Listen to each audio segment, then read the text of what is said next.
Hello friends, कैसे हो आप सब लोग। आई होप आपकी प्रिपरेशन अच्छी चल रही होगी।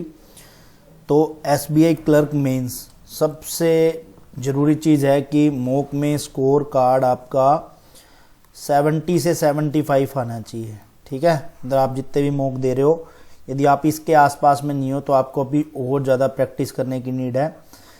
मैं आपको 85 इसलिए बोल रहा हूँ, बोलने में तो मैं ऐसे बोल देता कि 100 के लिए, बट मार्क्स कहाँ से लाओगे, क्योंकि पेपर का जो लेवल आता है उस हिसाब से वो सारी चीज़ें सोचनी पड़ती है। ठीक है, तो आपको इतने मार्क्स का आज मैं एकदम पूरा फंडा बताता हूँ प्रॉपर, और जो भी मेंस में फिक्स क्वेश्चन है वो भी बताता हूँ कि मेंस में एसबीआई क्लर्क के अंदर जो भी इंपॉर्टेंट चीज़ें हैं फिक्स्ड, मतलब जो आपको वहाँ पे देखने को मिलेगी ही मिलेगी। 2019 से कंटिन्यू वही सारी चीज़ें आ रही हैं, बस वो ये थोड़ा सा पैटर्न को फॉलो करते हुए चलेंगे। ठीक है, तो मैं बताता हूँ सारी चीज़ वन बाय वन। सबसे मेन चीज़ तो आपको ये पता होना चाहिए कि आपका सबसे स्ट्रॉन्ग सब्जेक्ट कौन सा है, सबसे मेन चीज़ ये। ठीक है, उसके साथ में एक सब्जेक्ट ऐसा है उसको स्ट्रॉन्ग करना पड़ेगा। ठीक है, जैसे फॉर एग्जांपल यदि आपका रीजनिंग स्ट्रॉन्ग है तो आप रीजनिंग के साथ में इंग्लिश स्ट्रॉन्ग कर सकते हो या जीके स्ट्रॉन्ग कर सकते हो, वो आपके ऊपर डिपेंड करना पड़ेगा। आपको एक सब्जेक्ट के साथ में ना चल के दो सब्जेक्ट को स्ट्रॉन्ग लेके चलना पड़ेगा कि बाई चांस यदि कहीं से भी पेपर का लेवल मॉडरेट हो जाता है, मॉडरेट टू हार्ड लेवल हो जाता है, वैसे तो होगा नहीं मॉडरेट टू, ठीक है, हाई। अब अपन बात करते हैं। ठीक है, सबसे पहले अपन बात करेंगे रीजनिंग की। मैं आपको कुछ चीज़ें बताता हूँ भाई, वही की वही आपको पेपर के अंदर देखने को मिलेगी, बस आप देखते जाना और वही पेपर के अंदर वो चीज़ें आपको क्वेश्चन करने ही करने। देखो, रीजनिंग में हमेशा एक चीज़ लिखी होती है, ठीक है, रीजनिंग एंड कंप्यूटर एप्टीट्यूड, ये आपको देखने को मिलेगा ही मिलेगा हमेशा। ऐसे नहीं होगा कि भाई जैसे ये है reasoning ability and computer aptitude, तो इसका एक क्वेश्चन होता है वो फिक्स होता है। वो कौन सा क्वेश्चन होता है, मैंने आपको 2-3 बार इनपुट आउटपुट कराए भी हैं, आगे भी आपको जो भी मेंस के यदि मॉक होंगे उसके अंदर यदि कोई भाई कह देगा या इंस्टाग्राम पे मेरे को मैसेज कर देता है कि भाई ये वाला क्वेश्चन करवाना है, तो मैं इनपुट आउटपुट का ही क्वेश्चन करवा दूंगा। ठीक है, और बहुत सारी ट्रिक्स होती हैं इसके अंदर, बहुत सारे एक फिक्स्ड होता है कि यार ऐसे करने होते हैं। ये क्वेश्चन आपको 5 नंबर दिलाएगा ही दिलाएगा। अब भाई कुछ कह देंगे 1.25 का है, ये सब चीज़ों को साइड रखते हुए चलना। ठीक है, बस मैं आपको एक चीज़ बता रहा हूँ कि 5 क्वेश्चन हैं तो ये आपके 5 नंबर आपके फिक्स रीजनिंग के अंदर यदि कोई करवा सकता है। ठीक है, इसके अंदर आपको डायरेक्ट सॉल्यूशन दिया होगा, बस उसी सॉल्यूशन से आपको क्वेश्चन बनाना है, फिर उसका सॉल्यूशन करना है। ठीक है, बस इतना सा काम करना है। इसको कई भाइयों को डर लगता है कि यार ये सोल्व कैसे करेंगे। यार मैं कहता हूँ 10 से 20 प्रैक्टिस कर लो। ठीक है, चाहे आप सॉल्यूशन देख देख के प्रैक्टिस कर लो, सॉल्यूशन ना देख के। मैं आपको एक चीज़ बताता हूँ, जैसे फॉर एग्जांपल 5 स्टेप है, यार आप लास्ट के 2 स्टेप निकालने सीख जाओ का मतलब यदि आप मतलब वहाँ पे ट्राई करोगे तो आपको 2 आ जाएंगे। 2 से यहाँ से धीरे धीरे करते करते आप सीख जाओगे। आप ये मत सोचो कि यार मुझसे 5 के 5 सॉल्व नहीं हो रहे। कई बार ऐसी ट्रिक होती है कि वो सॉल्व नहीं होती है, बट वही क्या अपना फिर क्या कॉन्फिडेंस लूज हो जाता है कि यार मैंने फर्स्ट और ढूंढ लिया, उसके बाद में कोई दिक्कत नहीं भाई। आप 3rd, 4th और 5th, ठीक है, कोई बात नहीं, मॉक में 2nd नहीं मिला, आपसे नहीं सॉल्व हुआ, कोई दिक्कत नहीं है।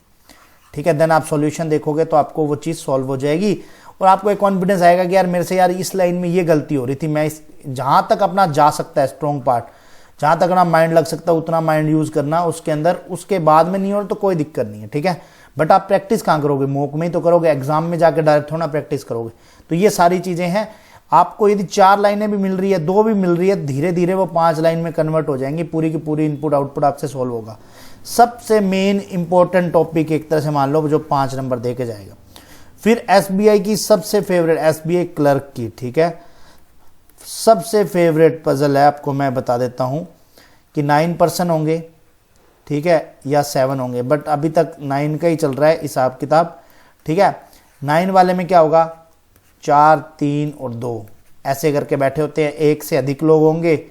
ठीक है, और वो क्या है, मुंबई, दिल्ली, जयपुर जा रहे हैं। ठीक है, फॉर एग्जाम्पल कुछ भी इसमें भी यूज़ कर लो कि भाई उन्हें ये अपन, इससे ज़्यादा नहीं होना चाहिए वैसे तो, यदि डबल में आ जाता है, डबल वेरिएबल में आ जाता है, तो ये कौन से कलर की शर्ट पहनी है, ब्लू, ग्रीन, जो भी है, येलो। ठीक है, 9 लोगों के अलग अलग शर्ट, ये भी मतलब डबल वेरिएंट में बता रहा हूँ।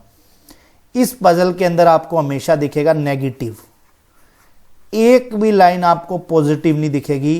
पॉजिटिव अभी तक के पेपरों में यही हुआ है, 2019 के पेपर्स में नेगेटिव लाइन से काटना है। नेगेटिव लाइन का मतलब ये बोलेगा कि जैसे ABCD है, वो बोलेगा डी ना तो ई के साथ जाता है ना डी दिल्ली जाता है। अब आपको यहाँ पे क्या है, थोड़े से केसेस बनाने हैं। अब डी मुंबई जा सकता है, ठीक है, डी जयपुर जा सकता है। अब ई के साथ ई यदि यहाँ आ गया तो ये कट जाएगा, ई ये आ गया तो ये कट जाएगा। तो यहाँ पे आपको इस पजल को वेरिएबल से ही बनानी पड़ेगी, सॉरी केसेस लेके बनाने पड़ेंगे, ठीक है। और आपको नेगेटिव लाइन सारी की सारी लिखनी है। लिखने का मतलब ये है कि आप नेगेटिव लाइन लिखते जाओ, डी ई के साथ नहीं जाएगा, डी दिल्ली नहीं जाएगा, ताकि जब आप पजल में फंसो तो आपको यहाँ से डेटा बार बार पजल नहीं पढ़ना पड़े, ऊपर से दोबारा पढ़ोगे तो वो टाइम वेस्ट होता है, क्योंकि फिर वो लाइन नहीं दिखती जहाँ से अपना आंसर आना होता है। ये सबसे मेन इंपॉर्टेंट चीज़ है रीजनिंग के अंदर, आपको ये चीज़ संभालनी है, ठीक है। थोड़ी सी वीडियो लंबा होगा, उस चीज़ को इग्नोर कर देना, बट आपकी हेल्प के लिए ही है ये सारी चीज़, ठीक है, एकदम डिटेल में। एक इससे बढ़िया आपको डिटेल में कहीं पे नहीं मिलने वाला। और देखो, अब देखो मेन चीज़ है पजल। पजल के अंदर आपको पिक करनी है कौन सी पजल मेरे को सबसे इजी लगती है। इजी तो देखो कोई पजल नहीं होगी, उसके केसेस बनेंगे ही। आपको देखो मैं एक चीज़ और बताऊंगा, थोड़ा सा ऐड ऑन कर देता हूँ। फॉर एग्जांपल आपने 9 केसेस बना लिया, आपसे नहीं बन रही थी पजल, तो आप सोचो दूसरी पजल ट्राई कर लेता हूँ। तो मैं यही कहूँगा कि भाई जब यहाँ पे 2 केसेस और बना लेना, क्योंकि जब दूसरी भी बनाओगे उसमें भी 7 से 8 केसेस बनाओगे, यदि वो भी नहीं बनी तो आपका टाइम 10 मिनट यहाँ भी चला गया, यहाँ भी चला गया, ठीक है। बट आपको ये चीज़ करनी है, पिक वही करनी है जो आपने वहाँ पे सबसे ज़्यादा पजल प्रैक्टिस करी हो मॉक के अंदर, ठीक है। अब मॉक के लिए बोलते हैं तो मैं आपको हमेशा एक ही चीज़ बोल रहा हूँ, अभी गाइडली के मॉक 2 थोड़े से मॉडरेट टू हार्ड लेवल मिलेंगे, ठीक है। अभी कोई भाई मेरे को बोल रहा था कि ओली बोर्ड का क्या कर, भाई ओली बोर्ड के मॉक में, ठीक है, पजल अच्छी है, नो डाउट, कोई दिक्कत नहीं है। मैथ का लेवल थोड़ा सा लो है, थोड़ा सा लो का मतलब उसके अंदर हिंट क्या है, डायरेक्ट दे रखे हैं, डायरेक्ट हिंट से आप क्वेश्चन सोल्व कर रहे हो। गाइडली के अंदर थोड़ा सा हिंट ट्रिकी है, तो उसकी वजह से क्या है, आपका क्या है, माइंड भी शार्प होगा। इस चीज़ को आपको ध्यान रखना है। मैंने आपको हिंट दे दिया है कैसे क्या चीज़ करनी है। अब देखो आपको पजल, जैसे फॉर एग्जांपल आपने स्क्वायर वाली प्रैक्टिस करी है, चलो कोई दिक्कत नहीं है। डबल वेरिएबल तो आप एक तरह से माइंड में बिठा ही लो कि आप प्री के एग्जाम देने जा नहीं रहे, डबल वेरिएबल आपको देखने को मिलेगा। वहाँ स्क्वायर की पजल ना बना के आपने क्या किया, पहले सर्किल की कर लेता हूँ, और सर्किल पे आपकी कमांड है 0। 0 तो नहीं होती किसी की भी, फिर भी मैं कह रहा हूँ इससे इसके कंपेरिजन में लो है। तो आप इसको उठाओगे तो आपके 9 के 12 के 15 केसेस बनते जाएंगे, आपका सारा टाइम चले जाए। इसलिए आपको पजल पिक करनी है वही भाई जिस पे आपकी कमांड है, ये चीज़ का ध्यान रखना है, ठीक है। अब स्लोक्स आते हैं, देखो मैं आपको एक चीज़ बता रहा हूँ, 5 आते हैं तो 5 के 5 ट्राई करो, ठीक है। ज़्यादा क्या होगा, 3 से 4 सही हो जाएंगे, एक गलत हो जाएगा। कई बार क्या होता है कि बंदा क्या करता है, इस क्वेश्चनों को छोड़ने की कोशिश करता है। डाटा सफिशिएंसी, ठीक है, मैथ वाला ही है एक तरह से कि भाई फर्स्ट सेकंड से मिलके आंसर आएगा, थर्ड फोर्थ फिफ्थ, फर्स्ट से मिलके आएगा, फर्स्ट सेकंड से मिलके आएगा, सेकंड ओनली सेकंड से आएगा, फर्स्ट से आएगा, इन दोनों से मिलके आंसर नहीं आएगा। यार ये 5 क्वेश्चन आते हैं डायरेक्ट, जिसके अंदर आपको एक तो पजल का क्वेश्चन मिल जाएगा, ठीक है, कि वो ऐसे कोई पजल होगी नॉर्थ में, उसमें पूछ लेगा कि भाई 6th पर्सन बता दो, या डी के लेफ्ट थर्ड कौन बैठा है वो बता दो। भाई ये 1 नंबर का है, आप 1 नंबर पे जाओ। मैं ये कहता हूँ 1 नंबर से भी जाओगे ना आप, मैं आपको पूरा एक्सप्लेन करता हूँ अभी, ठीक है। 1 नंबर के क्वेश्चन जाओगे तो 5 डाटा सफिशिएंसी के आ जाएंगे, ठीक है।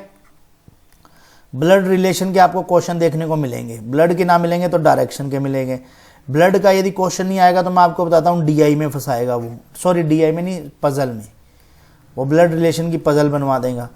तो मतलब क्वेश्चन आपके फिक्स है। डायरेक्शन वाले में भी वही है कि भाई अब एक चीज़, और कोडिंग डिकोडिंग है, यदि ये आ जाता है 1-2 क्वेश्चन इसके इजी क्वेश्चन होते हैं वो, तो उन्होंने तो क्वेश्चन देने ही देने हैं। इस चीज़ में आपको ये चीज़ मत सोचना कि यार ऐसे क्वेश्चन आएंगे कि नहीं आएंगे, तो आप नहीं करते भी 10 से 12 नंबर ला सकते हो इन्हीं क्वेश्चनों से।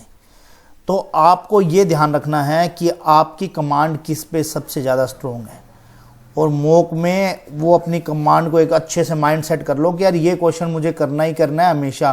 जैसे कई बार क्या होता है, ब्लड रिलेशन तो आता ही है, ये लाइन पकड़ रखी है, और एग्ज़ाम में आप ट्राई नहीं करते कि यार, क्योंकि प्रैक्टिस नहीं होती उस चीज़ को, फिर वो माइंड भी उस चीज़ में नहीं इन्वॉल्व होता। तो आपको यहाँ पे देखो 25 प्लस से लेके 30 तक आप स्कोर कर सकते हो, क्योंकि क्रिटिकल रीजनिंग आती है लगभग 10 मार्क्स की। ठीक है, 10 मार्क्स, अब 10 क्वेश्चन हो गए, 8 क्वेश्चन हो गए, वो आप छोड़ देना कि जैसे भी है। अब यहाँ पे आपके ऊपर डिपेंड करता है कि आपने कहाँ से पढ़ा है इस चीज़ को। ठीक है, आप कितने क्वेश्चन सोल्व करते हो इसके। ठीक है, ये चीज़ आपके ऊपर है। फिर अपने पास में फॉर एग्जांपल, अब जैसे क्वेश्चन तो 50 ही हैं, नंबर 60 हैं, अब अपन कहते हैं कि 10 क्वेश्चन इसके हटा दिए तो 40 क्वेश्चन बचते हैं। अब ये मत सोचो 1.25 एक बार के लिए उसको साइड में रख के चलो, 40 में से अब 30 क्वेश्चन करने हैं। अब वो तब होंगे जब आपकी ऑलमोस्ट 3 से 4 पजल बनेगी। अब एक पजल मैंने बता दी है आपको, ठीक है, एक पजल मैं बता रहा हूँ डेट एंड मंथ वाली, आप डबल वेरिएबल की करके जाना। ठीक है, और ज़्यादा से ज़्यादा मैं एक चीज़ बताता हूँ, ब्लड रिलेशन की पजल आए आप उसको लास्ट में उठाओ। लास्ट में मतलब जब आपका पेपर ऑलमोस्ट जो भी आप कर रहे हो उसको कर लो, उसके बाद में उठाना। ब्लड रिलेशन की पजल थोड़ा सा मॉडरेट लेवल में होते हैं, फंस गए तो एक बार 10 से 15 मिनट चले जाएंगे, फिर 30 मिनट दिखेंगे, 30 मिनट में आपको कुछ भी नहीं दिखेगा। इस चीज़ का आपको ध्यान रखना है, मेन चीज़ एग्जाम के अंदर। ठीक है, अब दूसरी चीज़ पे बात आते हैं। अब दूसरा बात आते हैं जीके, मतलब करंट अफेयर हो गया। ठीक है, करंट अफेयर देखो, करंट अफेयर ऐसी चीज़ है, आएंगे तो भाई कितने नंबर भी आ सकते हैं। सबसे मेन चीज़ है कौन सा सोर्स फॉलो करें। भाई आप जिससे भी पढ़ रहे हो कोई दिक्कत नहीं है, चलने दो। अब तो बस जो आपके पास में, अब ये चीज़ मत सोचो कि यार वो उससे पढ़ रहा है इससे पढ़ रहा है। आपको मेन चीज़ बताता हूँ, ये मैंने पहले की शिफ्टों में भी मैंने लोगों की हेल्प करी थी। अब ये बताता हूँ, 2 शिफ्ट में पेपर होता है। ठीक है, पहली शिफ्ट में हमेशा रिसेंट मंथ की करंट अफेयर आती है। ये आप चाहे, मैं कहता हूँ पूरे पीछे 2019 से जितने भी एग्ज़ाम है उसमें आप देख लेना। यहाँ पे क्या होता है कि रिसेंट मंथ को इतना तवज्जो ना दे के, जैसे फॉर एग्जांपल नवंबर दिसंबर को ये अपने इसमें ले आएंगे एग्ज़ाम के अंदर। ठीक है, रेशियो पर यह है, रेशियो का मतलब है कि यहाँ से जैसे फॉर एग्जांपल 40% आ रहा है रिसेंट का, तो यहाँ 10% पे चला जाएगा रिसेंट वाला। मतलब कौन सा, जैन, फेब और मार्च। और बजट को आप प्राइम मान के चलना कि बजट तो पढ़ना ही पढ़ना है। ठीक है, इस चीज़ को मत छोड़ना, चाहे पहली शिफ्ट हो चाहे सेकंड शिफ्ट हो, बजट, इस चीज़ को एकदम पूरा दिमाग में रखना कि बजट अपन को अच्छे से पढ़ के जाना है, एक एक क्वेश्चन सॉल्व करके जाना है। एक भी क्वेश्चन आता है तो आपको ये नहीं होना चाहिए ये गलत हो गया, क्योंकि इसके अंदर 18 क्वेश्चन आते हैं करंट अफेयर से।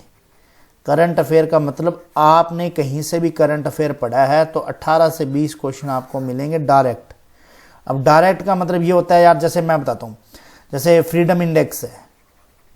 ठीक है, फॉर एग्जाम्पल लेना, 108 इंडिया का रैंक है, 109 पाकिस्तान का। आपने पढ़ा था 108, सिर्फ इंडिया वाला पढ़ लिया आपने, कहते हैं कान खुले ना रखे, आंखें तो देखे नहीं, 109 पे पाकिस्तान था।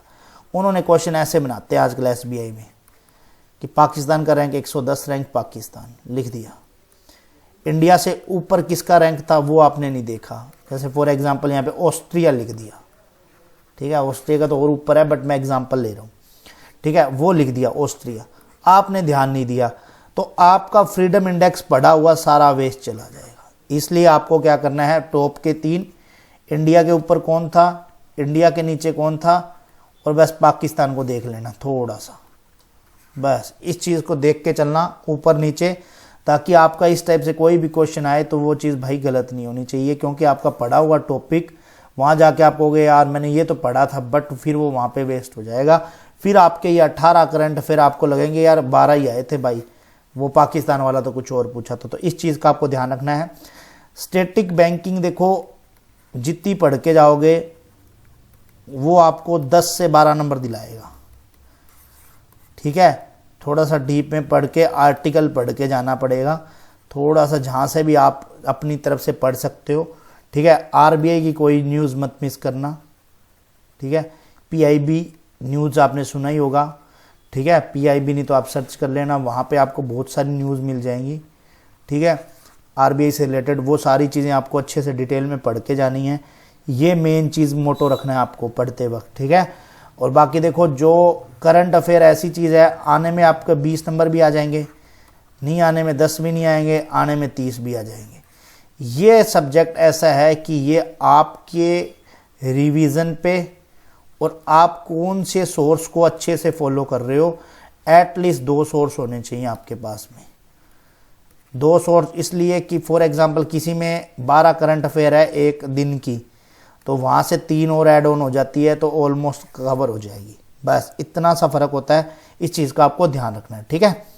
अब देखो, और अब बात आती है सबसे मेन चीज़ है मैथ। मैथ के अंदर मैथ वो क्वांट बोल लो, मैथ बोल लो, ठीक है। सबसे मेन फंडा है इसके अंदर, आपको किसी के 0 नंबर नहीं आएंगे। 5 क्वेश्चन तो आपको मिलेंगे सीधे सीधे अप्रोक्सीमेशन के, ठीक है। अप्रोक्सीमेशन नहीं मिलते तो आपको ये मिल जाएंगे रॉन्ग नंबर सीरीज़, ठीक है।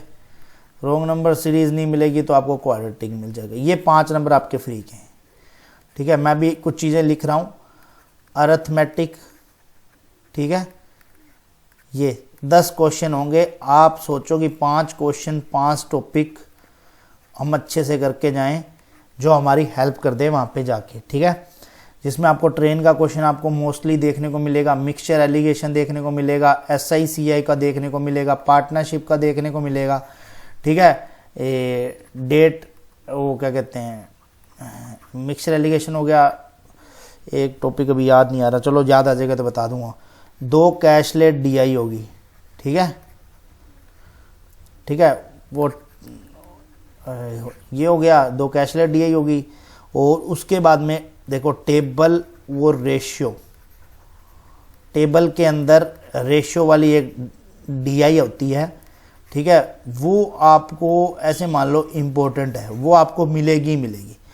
और SBI की हर साल की फेवरेट DI होती है ये वाली, वो X%, X + Y%, यहाँ पे दे दिया 2X + Y%, यहाँ दे दिया Z%, और ये 100 के इक्वल करके और इसकी वैल्यूज़ निकालनी होती है। और इसके हमेशा एक चीज़ बताता हूँ, ये DI ऐसे नहीं होगी जो मैं कहता हूँ ना हिंट, मैंने जो अभी DI करा रखी है तो मैंने क्या प्लेलिस्ट बना दी है 2025 के लिए, SBI क्लर्क के लिए, जो मैंने 2-3 मॉक दिए हैं, तो उसके अंदर मैंने अभी DI सॉल्व करवाई थी, आपको हिंट के थ्रू सॉल्व होगी, ठीक है। अब यहाँ पे देखो, अब नॉर्मल सी बात है कि मेन चीज़ क्या होती है कि आपको क्या चीज़ पिक करनी है। यहाँ पे 5 क्वेश्चन तो ये आप कर लोगे, उसके बाद में देखो अर्थमेटिक पे जाते हो तो भी कोई दिक्कत नहीं है। यदि आपका 2 मिनट में भी एक क्वेश्चन सॉल्व होता है तो कोई दिक्कत नहीं, 10 मिनट में 5 नंबर बन जाएंगे। ये मत सोचना कि यार ये क्या चीज़ है। कैशलेट DI आपको देखने को मिलेगी मिलेगी आपको 200%, तो उस चीज़ का आपको ध्यान रखना है कैशलेट DI का, ठीक है। मेन आपको कैशलेट DI ये चीज़ का ध्यान रखना कि भाई जितनी आप मॉक में इग्नोर करोगे एग्ज़ाम में वो आपको उतना इग्नोर करेगा, इस चीज़ का आपको ध्यान रखना है, ठीक है। टेबल और रेशियो आपको मेन चीज़ मैं बताता हूँ, सिंपल सा फंडा है टेबल और रेशियो का, कि भाई टेबल की एक DI आएगी जिसके अंदर रेशियो दे रखा होगा, जैसे मेल फीमेल का रेशियो दे दिया जो भी है, और एक DI मैंने करवाई थी जैसे ABCD दे दिया, A + B + B + C दे दिया, C + A दे दिया, A + B दे दिया, ठीक है। इस टाइप से होगी, वो थोड़ी कैलकुलेटिव होगी। तो ये सब चीज़ें वहाँ पे आपको एग्ज़ाम में देखने को मिलेगी। अब आपके ऊपर है कि आप कितना पिक करते हो। मैं कहता हूँ इसके अंदर 20 क्वेश्चन भी आपके सही होने चाहिए। 20 क्वेश्चन में आप देख लो 5 नंबर यहाँ से, 5 नंबर 10। अब एक DI ये सोल्व कर दी तो आपके 5 नंबर और आगे, ठीक है। अब देखो एक कैशलेट या टेबल वाली जो DI से आती है वहाँ से उठाया आपने और आपके ऑलमोस्ट 20 नंबर आ जाएंगे। बट ये इसके लिए बहुत सारी, सिर्फ बोलने में क्या है कि मैंने बोल दिया ऐसे हो जाएगा, उसके लिए प्रैक्टिस, देखो सीधी सी बात है, प्रैक्टिस की सबसे ज़्यादा नीड होएगी, उस चीज़ का तो आपको ध्यान रखना पड़ेगा। तो वो आप मॉक में आपको मैंने आइडिया दिया है कि इस टाइप का पेपर छपेगा और इस टाइप से आपको सोल्व करना है, ठीक है। अब देखो एक चीज़ और बताता हूँ, गाइडली पे जैसे अभी प्रीमियम लीग ऑफर चल रहा है, ठीक है, SBI क्लर्क के लिए 2025 के लिए, मेंस के लिए क्रैकर बैच, क्रैकर पैकेज है, देखो जीएम कोड लगा लोगे तो ये 2 to 1 का है। वैसे तो मैं भी कह रहा था ना गाइडली के लिए आप दे लेना, तो उसके अंदर मेंस के मॉक का टेस्ट है, 20 सेक्शनल टेस्ट है, ठीक है। और देखो ये है 2 to 1 का, GM12 कोड लगाते हो तो आपको मिलेगा 194 का। तो जिस भाई बंधु को लेना हो तो मैं नीचे लिंक दे दूंगा, वो परचेज कर सकता है, ठीक है। ये जिसके भी ऐसे हो जाए कि भाई यहाँ लेना ही है या जो भी अपने पास में गाइडली का नहीं है तो वो यहाँ से ले सकता है, ठीक है। GM12 कोड गाइडली का कुछ भी लेना हो तो। अब आते हैं इंग्लिश का। देखो इंग्लिश में मैं आपको एक ही चीज़ बताता हूँ, 2 तो RC मिलेंगे भाई 16 मार्क्स के, डायरेक्ट 8-8 नंबर के क्वेश्चन होते हैं। यहाँ से आपको 10 से 12 स्कोर करना ही होगा। प्रैक्टिस करो, मेन चीज़ है। आप डेली जब भी मॉक दो, दोनों RC सॉल्व करो, ठीक है। इतना कॉन्फिडेंस लाओ। पैरा जंबल है, दिखेगा, मतलब वहाँ पे आपको सामने होगा, आप प्रैक्टिस करने की नीड नहीं है। क्लोज टेस्ट है, ये 3 चीज़ें आपको देखो मैंडेटरी वाली बात है कि ये तो करके जानी पड़ेगी। यदि ये कर लिया, 5 मार्क्स इसके 5, ये 10 और ये 16, 26 नंबर तो यहीं दिख गए, ठीक है। अब आपके ऊपर है, इन क्वेश्चनों को कम भी कर सकते हैं, ऐसा नहीं है कि भाई जो मैंने बोल दिया उतने का ही है। ये 4-4 के भी हो सकते हैं, यहाँ 7-7 क्वेश्चन हो सकते हैं, ठीक है। यदि ये चीज़ कर ली ना तो आपके ऑलमोस्ट देखो 15 से 20 के बीच में पहुंच जाओगे आप। यहाँ से ही आप स्कोर निकाल सकते हो जितना भी निकालें। अब देखो आने में देखो फ्रेज भी आएंगे, ठीक है, फिलर भी आ जाएंगे, और एरर आपको पता है, एरर नॉर्मल एरर तो आती नहीं। एरर कैसे आएगी? 1 2 3 4 5, जो आजकल प्री में भी आता है पैटर्न, ठीक है, कि इनमें से कौन सी सही है, बाकी सारी देखनी पड़ती है गलत है, या फिर इनमें से कौन सी गलत है, 5 पद एरर दे होगी, ये होता है। फ्रेज में कोई वर्ड सेटअप दे दिया, उसके नीचे 1 2 3 ये ऐसे करके दे दिया, अब ये ढूंढो, ठीक है। फिलर में डबल फिलर है, वो उनके ऊपर है। तो बट जो आपका स्कोरिंग एरिया है वो यही है, ठीक है। अब इसमें कोई भी यार मिस स्पेल लगा लो, कोई भी आने में कुछ भी आ सकता है, इंग्लिश के अंदर कोई फिक्स नहीं है। बट ये चीज़ें आपको वहाँ पे मोस्टली आपको कहते हैं ना 99% देखने को मिलेंगी, ठीक है। ये आपके ऊपर डिपेंड करता है कि आपको कैसे स्कोर करना है। मैं अब आपको थोड़ा सा पहले पेज पे ले जाता हूँ, जहाँ पे आपको क्या है थोड़ा सा एक आइडिया हो जाएगा, रफ आइडिया कि भाई हाँ हम कहाँ से स्कोर को कर सकते हैं इम्प्रूव, ठीक है। अब देखो मैं बड़ा बता देता हूँ कि यहाँ पे देखो 18 से 20 नंबर आ सकते हैं, ठीक है। यहाँ पे आप 20 से 25 जा सकते हो, बस वो आपको मैंने पेपर बता दिया। 20 नंबर यहाँ जा सकते हो और यहाँ 30 नंबर के लिए जाओगे, तब जाके ऑलमोस्ट आप देखो अटेम्प्ट तो आप चाहे 120 प्लस कर दो, बट आपको 80 प्लस 80 से 85 स्कोर इसी वजह से आएंगे कि जैसे यहाँ 20 है तो चलो यहाँ 18 आ गए, कोई दिक्कत नहीं है, ठीक है। यहाँ से 18 20 का सोते 15 आ गए, तो ये 33 नंबर बनते हैं। अब 33 बनते हैं तो यहाँ पे आपको 20 लाने पड़ेंगे और यहाँ 27 के पास में पहुँचोगे, तब नहीं तो नहीं पहुँचते तो वैसे 83 हो जाएंगे, कोई दिक्कत नहीं है। 33 भी 53 हो गए, 27 हो गए, ठीक है। वो आपके ऊपर है कि भाई आप कैसे स्कोर करते हो कि 80 के पास पहुंचने की ट्राई करोगे। मॉक के अंदर, मॉक में तो ये जीके बहुत ज़्यादा इजी दे रखा है, तो आप आराम से वहाँ तो 25 30 भी कर सकते हो। बट ये सारी चीज़ें आपको पहले माइंड में सेट करनी पड़ेगी कि यार मुझे स्कोर निकालना कहाँ से। स्कोर निकालने के साथ साथ मॉक में आपको उस जगह पे स्कोर लाना भी पड़ेगा, तभी वहाँ पे चलो कोई बात नहीं, रीजनिंग हार्ड आ गई तो आपने क्या किया, रीजनिंग में आपने 20 से 22 क्वेश्चन किए, तो फिर आप ऐसे बने होने चाहिए कि मैथ में 25 क्वेश्चन करके उस चीज़ को ओवरऑल में कवर कर लो। तो ये सारी चीज़ें प्रैक्टिस है। जीके हार्ड आ गई, जैसे करंट अफेयर जो है वो हार्ड आ गया अपना, ठीक है। आपके वहाँ से 14 ही क्वेश्चन हुए, तो अब आपको ये सोचना होगा कि इंग्लिश में यार मैं 25 कैसे लाऊं, 25 से 27। तो ये सारी चीज़ें देखो, कट ऑफ मैं ये नहीं कहता कट ऑफ गिर नहीं सकती, कट ऑफ गिरेगी, बट आपको एक सेफ रहता है ना कि यार मुझे इतना अटैम्प्ट करना है। तो इसके लिए मैं ये बोलूँगा कि हार्ड लेवल के ही मॉक लगाते जाओ, थोड़े से मतलब मॉडरेट टू हार्ड। इजी वाले में देखो एक चीज़ बता दूँ, इजी वाले में आपको डायरेक्ट क्वेश्चन कर लोगे, उसका कोई फ़ायदा नहीं है। जितने मर्जी करते रहना आपका उससे कोई इम्प्रूवमेंट नहीं होगा। बस ये है कि आपकी एक प्रैक्टिस होती रहेगी कि हाँ, बट जैसे ही माइंड को हार्ड लेवल मिला वो माइंड उस चीज़ को पिक नहीं करेगा। जितने भी अभी भी आपके पास में 15 दिन तो आराम से पड़े हैं, मैं कहता हूँ 4 DI भी करो तो 60 DI आपको अलग अलग तरह की वैरायटी की मिल जाए। अब सर्किल वाली DI देखो आपको हर बार देखने को मिलती है, सर्किल की सारी DI कर दो सारे मॉक से। कईयों ने मॉक दे दिए होंगे, कोई दिक्कत नहीं है, उन भाइयों से ले लो, मॉक दे लो, उसी में से वो निकाल लो, वो DI सॉल्व कर लो। सर्किल की सारी सॉल्व कर लोगे, 15 दिन है, यदि मैं कहता हूँ 10 सर्किल की 150 सर्किल की कर ली तो आपके 5 नंबर पक्के हो जाएंगे। इससे बाहर तो कुछ नहीं जाने वाला। तो ये आपके ऊपर डिपेंड करता है कि भाई, अब जैसे वो पजल है, मैं जो बताता रहता हूँ कि 9 पर्सन दिए होंगे, ठीक है, वो पजल आपको जहाँ से भी मिलती है वो करते जाओ। यदि आपने उसको 50 बार कर लिया उस पजल को, आप उस पजल में नहीं रुकोगे। सेम इनपुट आउटपुट, यदि आपने 50 बार इनपुट आउटपुट कर लिया, आपका कहीं पे इनपुट आउटपुट नहीं रुकेगा भाई। डेली के यदि 2-2 इनपुट आउटपुट करते हो तो मैं कहता हूँ एग्जाम में 200% आपसे सोल्व होगा। और SBI PO में तो चलो हार्ड लेवल आता है, IBPS PO में भी थोड़ा हार्ड लेवल आता है क्रैक करने के लिए इनपुट आउटपुट, बट यहाँ पे ईजी आता है भाई, बहुत ईजी आएगा, आपको देखते ही क्रैक हो जाएगा। तो आपको बहुत सारी चीज़ें पता है। RC, अब आपको पता है कि RC आता ही आता है, तो वो आपको ऊपर है कि प्रैक्टिस कैसे करते हो, ठीक है। बाकी मिलते हैं नेक्स्ट वीडियो में, तब तक के लिए बाय बाय।